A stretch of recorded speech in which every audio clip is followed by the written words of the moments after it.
In today's video, we'll show you how to quickly find your Steam ID using the Steam mobile app. Whether you need it to share with friends or link it to another account, finding your Steam ID is easy once you know where to look. Start by opening the Steam mobile app and logging into your account. Once logged in, tap the profile icon in the top right corner of the screen to access your profile. Now, in the Profile section, look for an option labeled Account Details and tap on it. This section contains important information about your account. At the very top of this page, you'll see your account name displayed.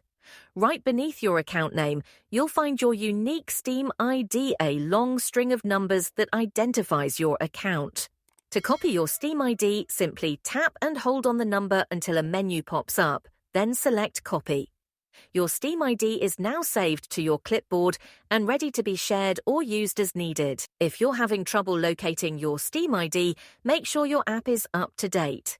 In case of minor glitches, logging out and logging back in often resolves the issue.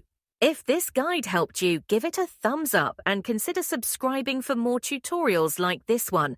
Thanks for watching, and we'll see you in the next video.